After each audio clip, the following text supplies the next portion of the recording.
But it only remains for me to welcome Rob and Sarah Gardiner, who've come to be with us today.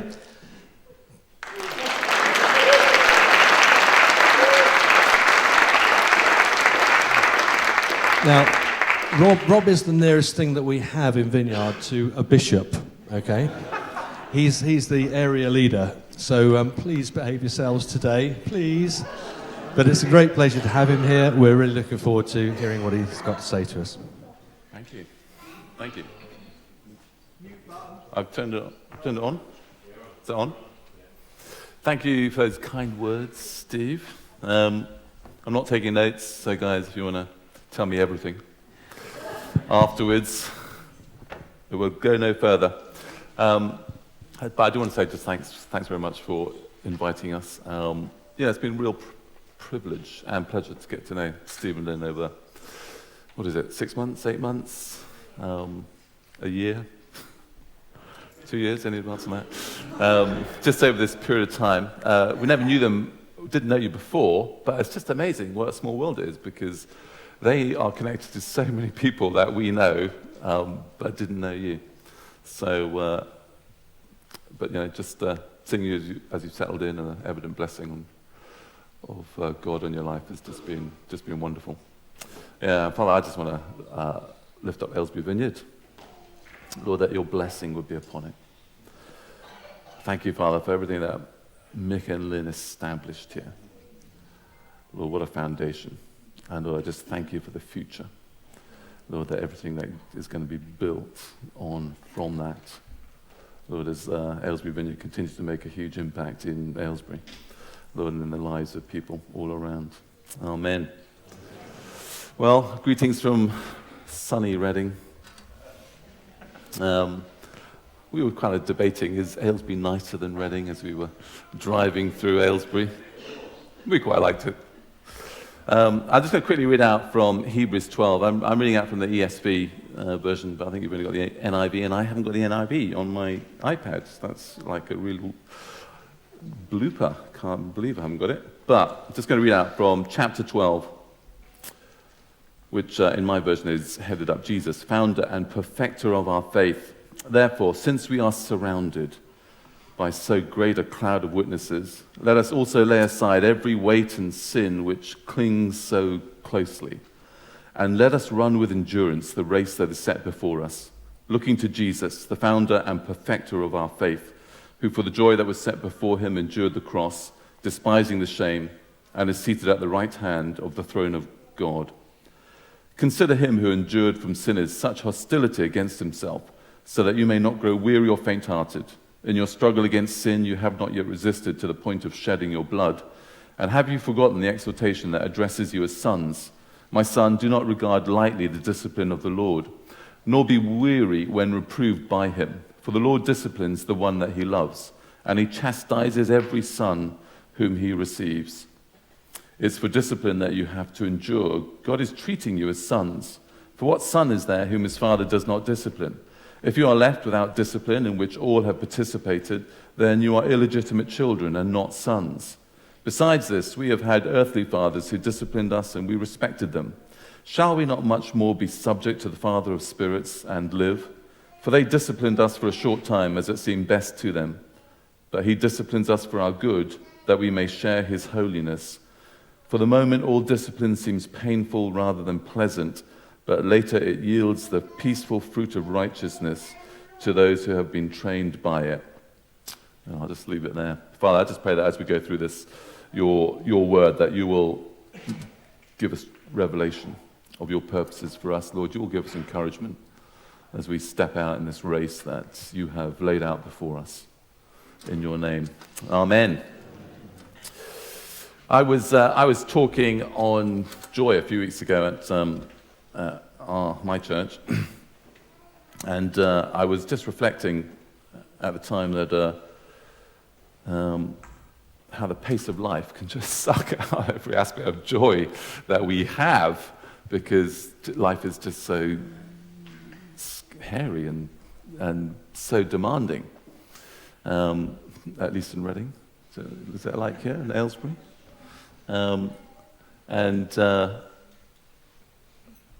And it reminded me, I'd come back from holiday once and had a great holiday, very relaxed, and came back and I had the most manic week of my life up until that point. So many things had to be done, and I only had a week to do it, and it felt like I crammed in 2 weeks into 1 week. So there's my holiday gone. It's just kind of negated all the rest that I'd had. And my cousin rang up in that week, who lives in Devon, because he wanted to deliver a parcel to my house for my father's birthday. And we chatted, and I just reflected back to him how restful my holiday was and how manic life was getting back, and had he had a holiday, because we all need a holiday, don't we? Yeah. And who needs a holiday right now? I feel like I really need it. And he said, I haven't had a holiday, but it's quite restful down here on the coast anyway. It's not really so much of a change between working and holiday. And I said to him, if you want to change, you ought to try work, real work, like what we do up near London and Aylesbury. That will liven things up for you. So unless you're down in Devon, for the rest of us, life is just manic, and it sucks the life out of us. And on top of that, you might also be going through a shed load of stuff that fits under the title of spiritual warfare and opposition, which is wearing you down. And the Hebrews, this letter to the Hebrews, they were in that kind of position. And we can see that because the writer urges them never to quit. So in verse 1, in the NIV, he says, "Let us run with perseverance the race marked out for us." And the Message version of that says, "Strip down and start running and never quit." Don't give up, persevere. And these guys, like maybe some of us, were finding it tougher than they thought, with good reason, because in the culture of the day, if you became a Christian, then your life became really tough. And everything that was of earthly value to you it either went or it became extremely insecure. So if you're a parent, how many parents here? And we're parents. So you know how important schools are to you, don't you? And parents do everything legitimately, hopefully, sometimes illegitimately, to get into the right area. House prices go up. So where we live, do you know the house prices are like 10% or 15% higher just in the catchment area for the school than they are just outside the catchment area. It's unbelievable. So, and exams are coming up, aren't they, in May? So I don't know, how many people got GCSEs and A-levels coming for your kids? A few of you. So we know how important they are. And when those results come out, everybody's comparing, aren't they? We're comparing schools, and we get all the lists that come out in the papers. And we all want the best for our children, including the best school. Well, if they converted, they were expelled from that school. If they worked in an area that was controlled by the Jews, then they lost that work and their income. If you were in business with your partner and your partner converted, the Jew would dissolve the business and divide the assets. And if that business partner was your brother, you would hardly ever see your brother again. And if that business partner was your friend, you would never see your friend again, because you had chosen to break fellowship. It's what the close brethren of today still do. Some years back, I went to Kenya, and I was staying with this couple from the UK who'd lived out there for 20 years. But the wife was from Ireland, from Dublin, and she came from a Protestant family in Dublin, which is rare, and even rarer, like fish teeth. She came from a close brethren group in Dublin. And they were excluded, excommunicated, disbarred from the brethren because her mother was caught in the act, the brazen, flagrant, scandalous act of wearing trousers. Huge sin, excommunication issue. And she was a young child at the time, didn't see the rest of her family for something like 20 years, and then one day she knocked on the door of a member of the family in London, her aunt, and she knocked on the door, and her aunt came out, opened the door, and immediately recognized her. and said, we can't talk, it's not allowed. And she shut the door. And that was the last time that she has ever seen anyone from her extended family. And she's older than I am. Yeah, it is a lifetime ban in that grouping. Circumstances can be extremely trying for us. And the evidence of the Hebrew Christians here is that after a while, the kinds of storms, opposition that they're going through is taking its toll. And there's this contemplation that perhaps we could just dial down a little bit. You know, we could take part in some of the rituals that are going on. We would attend the ceremonies even. Maybe, I don't know, have a little sacrifice from time to time. I mean, we would still be Christians. We're not going to renounce that. But we would just compromise. We would not be so emotionally invested and so committed. Because, you know, it's been hard. It's just been really hard. And we have lost friends, we are disconnected from family, and we feel bruised, and we need to take it easy because of what's been going on. So, who's been there feeling like that? You know, and Reading is a tough place. Clearly, it's not tougher than you guys. But we've all been there. And sometimes we're at the bottom of the trough, aren't we? Haven't yet started going uphill. And it just feels that we're at the end of our tether. And if you are there, then this is a really good passage for you and me, because it tells us what we need to keep going on this race. And among the things that we need is this. We need encouragement. The writer says, this race that God has given us requires perseverance. This is not a 100-meter sprint. This life that we're on is a marathon, and God has called us to be long-distance runners. Now, we might be able to do the 100 meters and only take 3 breaths, because that's really all it takes to do the 100 meters, 10 seconds at the most, if you're me. Don't know what it is for you.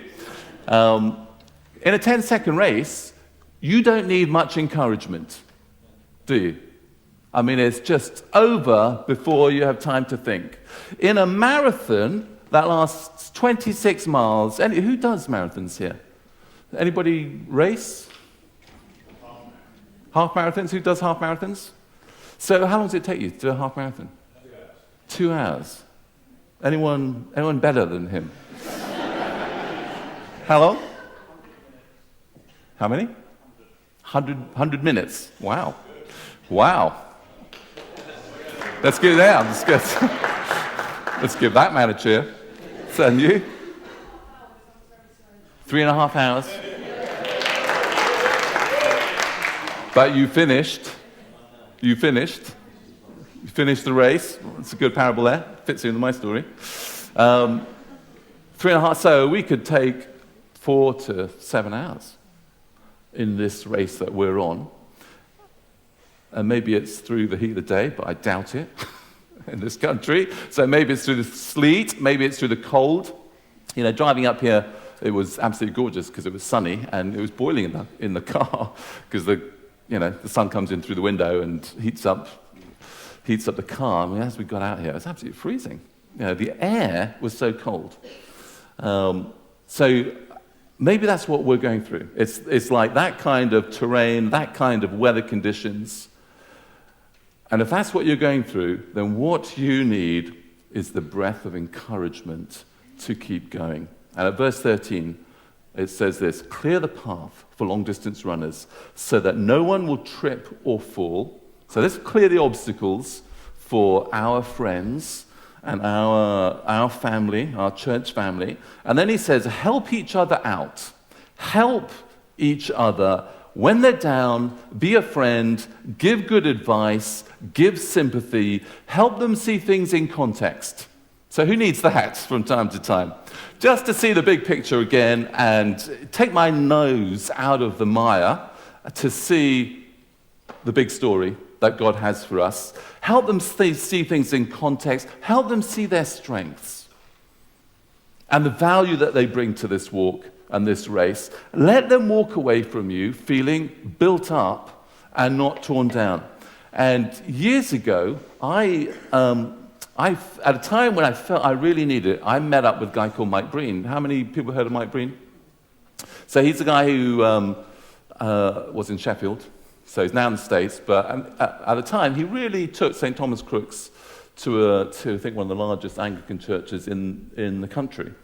And an amazing apostolic guy. And I'd met up with him to get some wisdom on where we go to next as a church, because I kind of felt I'd run out of steam, I'd run out of ideas on now what to do. And he asked for a potted history of our history in terms of the church.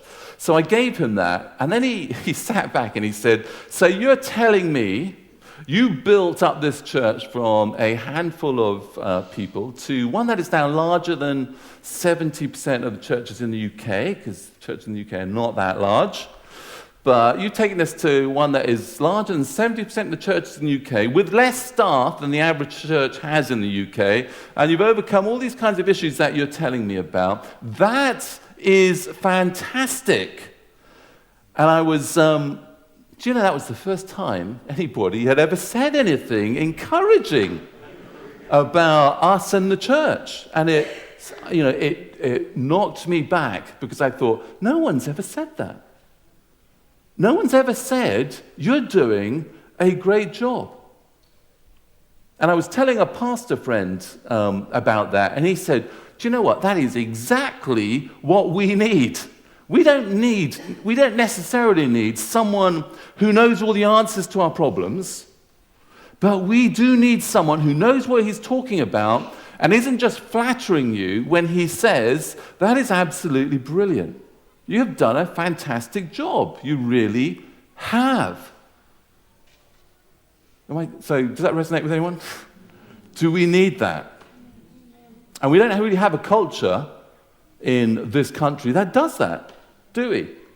I mean, we're not, I don't think most of us are criticizing everybody and drawing everybody down, but we're just not being proactive in drawing out the good and crystallizing what a great job that you've done here and there. I saw all those obstacles that you had to manage and you had to process, and you did that absolutely brilliantly. We don't have a culture that is proactively doing that. And we need to. Because this is a marathon that we are on. We need the breath of encouragement in our lives. Someone told me about this story about this child who was playing baseball. And all they needed was, I'm thinking it's like cricket, one run. And he came up to the plate, and the home crowd were cheering him on. So this is the home team and the home crowd cheering him on to get the run, and so was the team in their dugout cheering him on, and his family were sitting out in the crowd as well, and they were cheering him on. And the pitcher wound up his arm and pitched the ball, and the boy missed. So strike one. And the crowd started yelling. So they were cheering him on a moment ago. They started yelling, and the team were getting a bit worried, and so they'd stopped cheering him on. But the family still cheered, and the pitcher wound up his arm again and pitched again, and the boy missed again. Strike two. And the crowd are booing now, and the team are scowling, and a few of them are yelling, but the family sitting in the chairs still cheered him on. And the pitcher pitched again, strike three. So the game is over and the game is lost, and everybody is booing. The crowd are booing, and the team are booing, and the family cheered, continued cheering.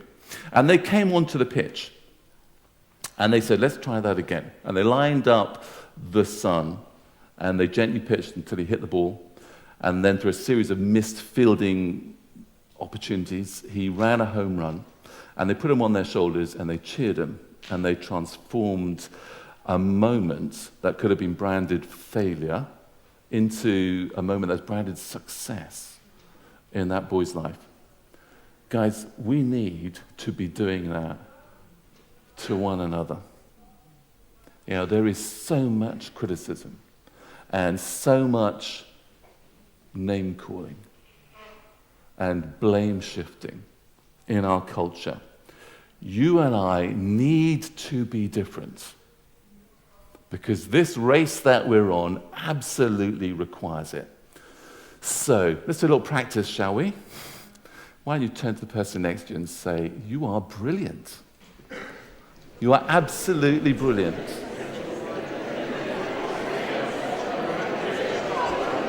And I hope that isn't the first time you've been hearing that. Steve and Lynn, you're brilliant. Doing a great job.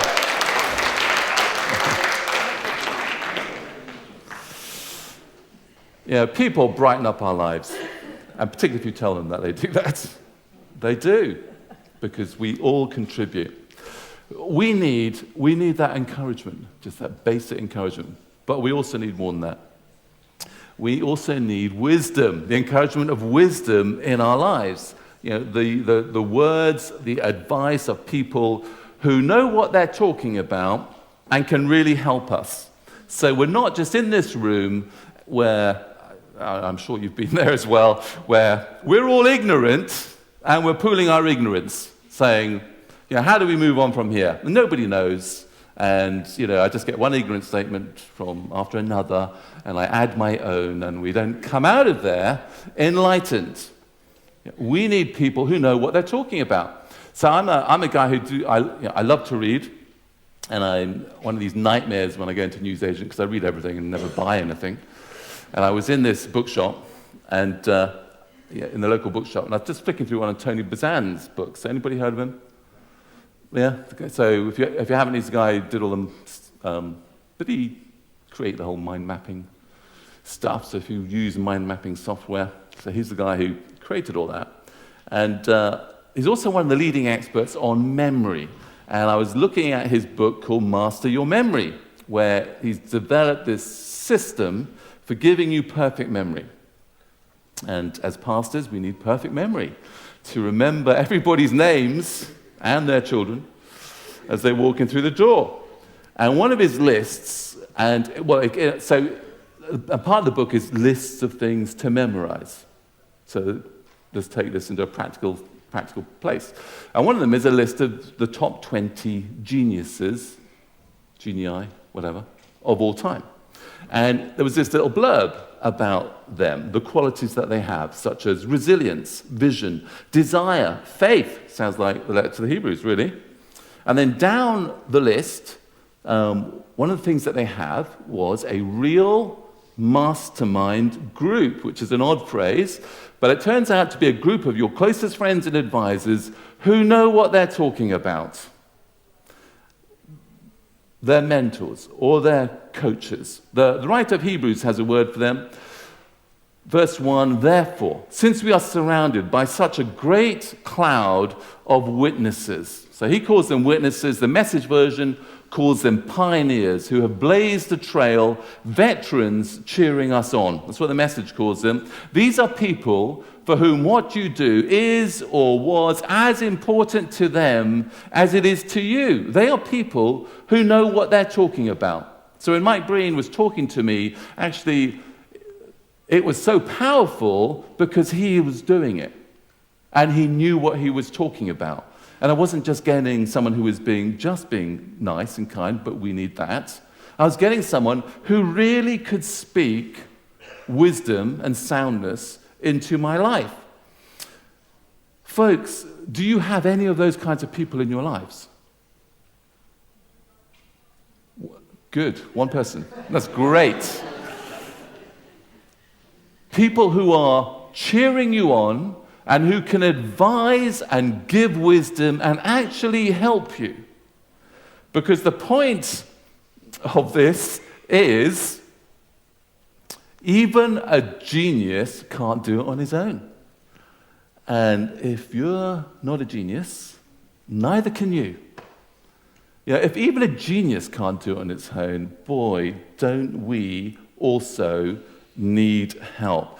We cannot fulfill our potential running solo. We simply can't. We absolutely need the wisdom of our brothers and sisters around us who know what they're talking about.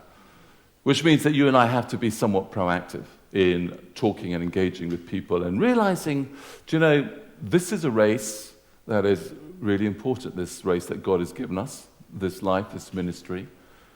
How am I going to make sure that I finish this race and receive that well done when I get to heaven and I'm standing before Jesus? We need that.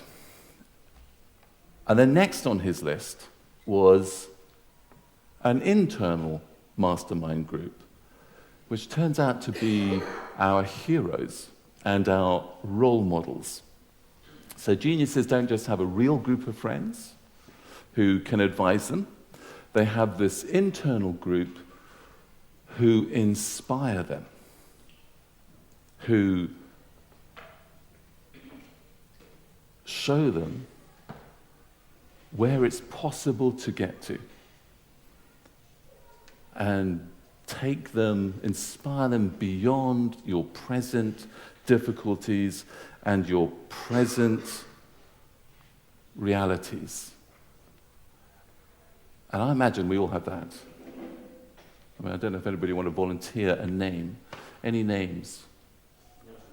Who? Say again? Nelson Mandela. Absolutely. He inspires you because of what? Leadership, goodness, Yeah. truth and reconciliation, Yeah. And does that help you in terms of how you want to be and the way you want to go? Yeah. So he's a great one. Anybody else? Who? Say it louder. Stephen Hawking, because...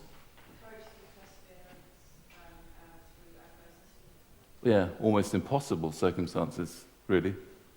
Yeah.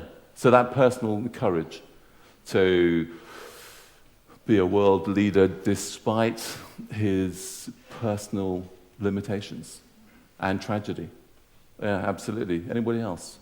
Joyce Meyer. Ruth? Joyce Meyer. Joyce Meyer. And why Joyce?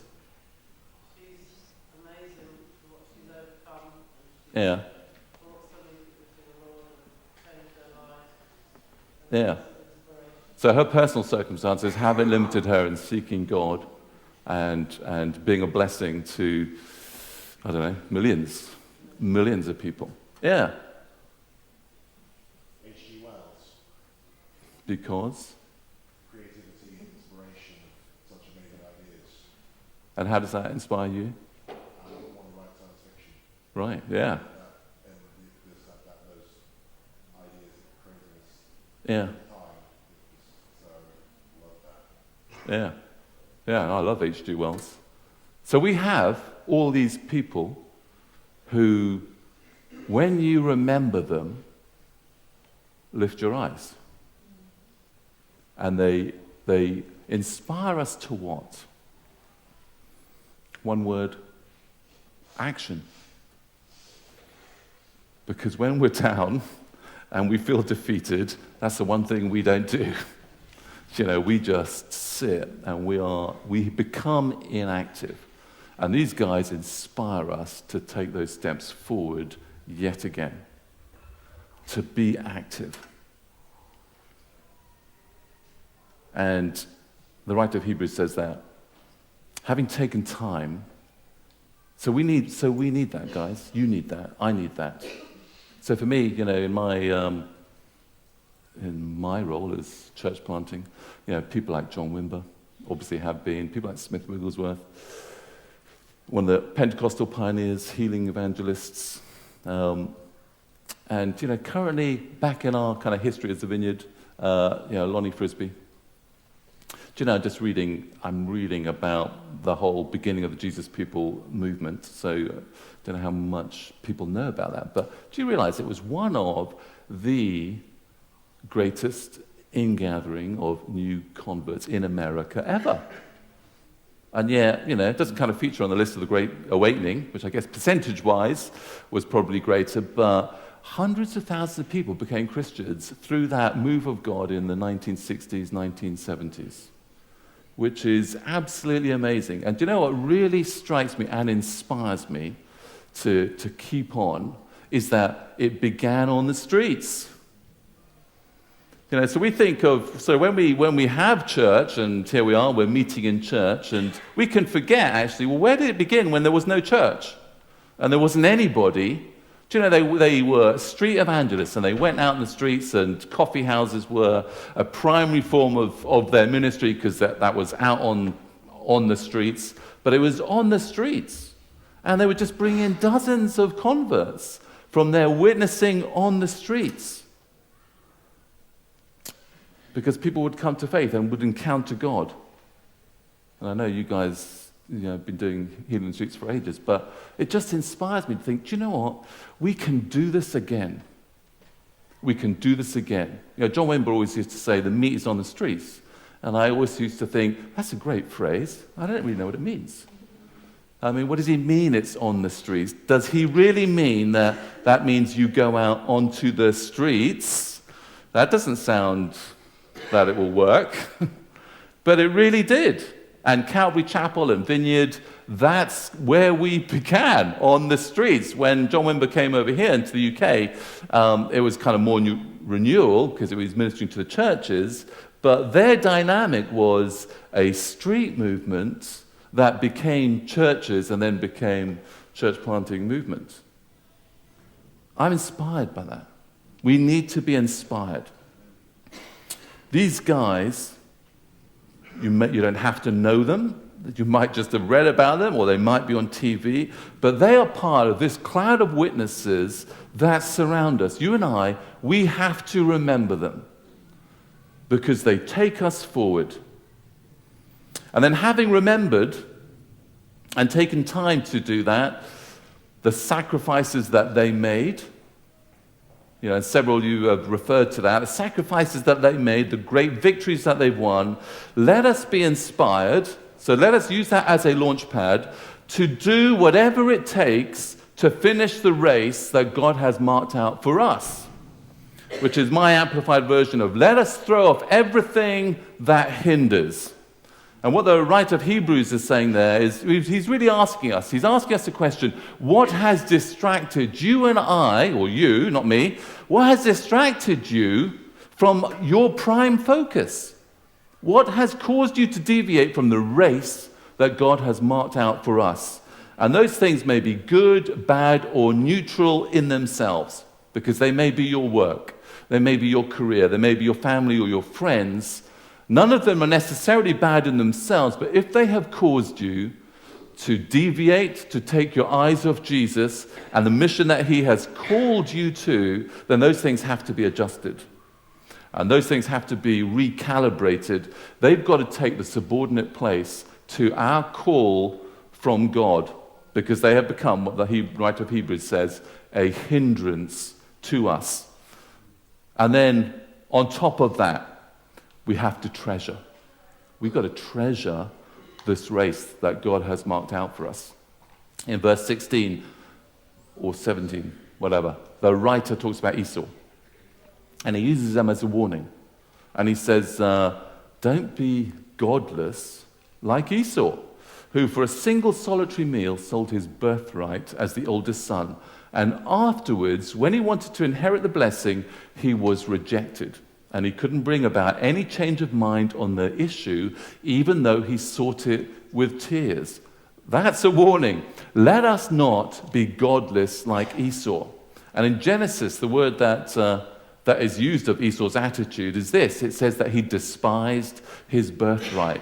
What is despising your birthright? What is despising the call that God has given us? It is treating it lightly. It's treating it as something that is of no great moment. I can take it up or I can put it down. What's the difference? Is it really going to matter? We need to make sure that we don't have Esau's attitude to this race that God has marked out for us, which we can easily get into, like the Hebrews, when actually we're at the bottom of the trough and we haven't yet started going up on the incline to the top of the ridge. We've got to look upon this in the same way that God looks upon it, which is, this is a gift. This is infinitely precious to us.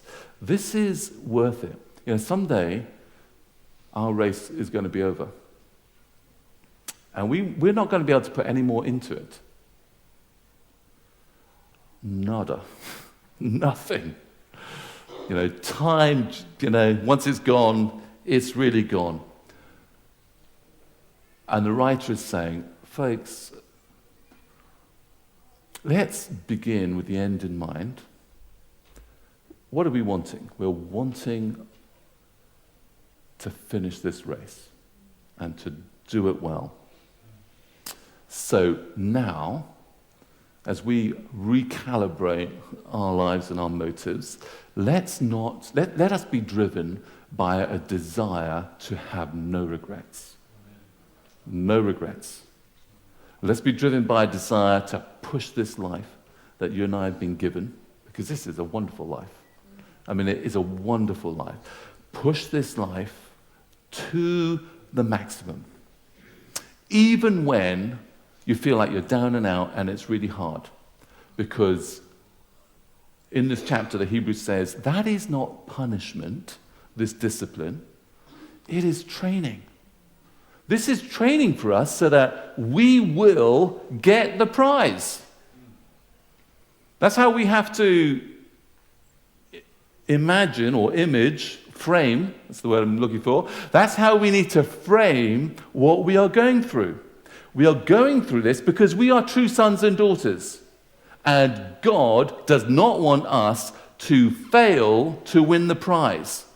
And the writer of Hebrews says this. He says, keep your eyes on Jesus, who both began and finished the race that we're in. Study how he did it, because he never lost sight of where he was headed, that exhilarating finish in and with God.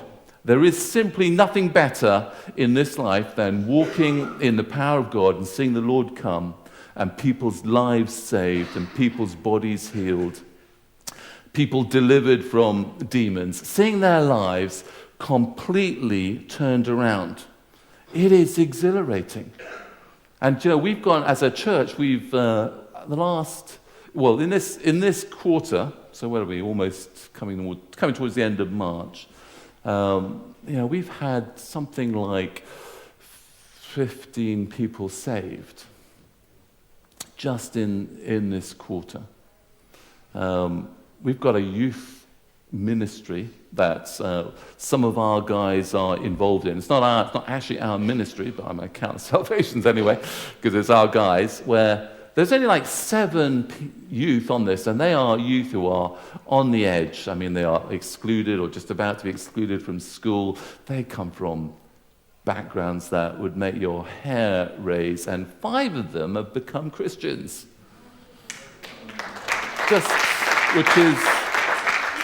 And they're praying for one another.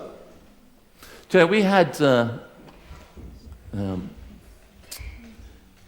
one guy who gave his life to the Lord just a few Sundays back, and then that week he was in hospital because he was beaten up by his father, and they found him unconscious on the floor, and he's living with a couple in our church now, and praying, experiencing the Holy Spirit.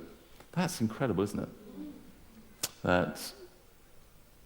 And then we like you, we get our cards, and I picked up the cards just last week, and from 2 of them, and on the Monday, so I didn't really check them on the Sunday, and I picked them up, looked at them on the Monday, and 2 of them ticked the box that accepted Christ. Thought, this is amazing. When we lift our eyes and we see what is this all about, it makes it worth it, what we're going through.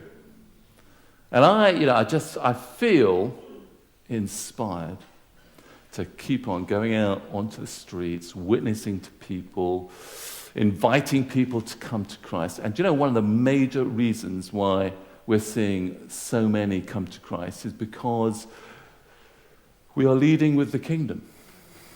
how would you like to be healed?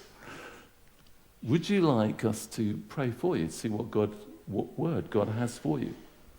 And when you do that, the conversation starts in a completely different place. So before you do that, so we were on the street side, I don't know, just a few weeks back.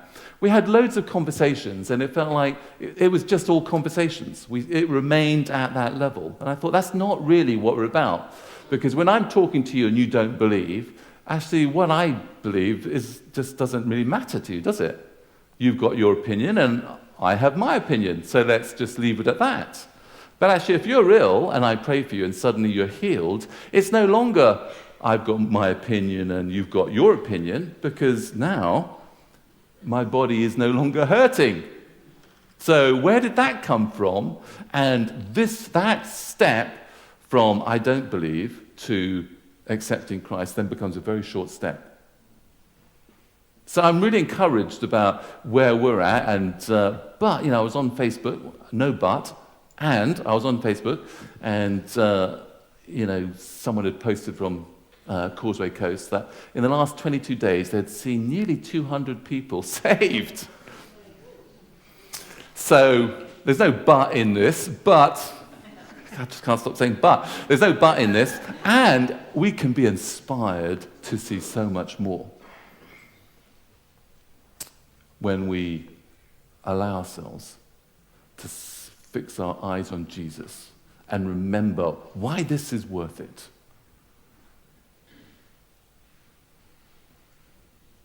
That God's power comes into people's lives and he changes their lives. And I remember,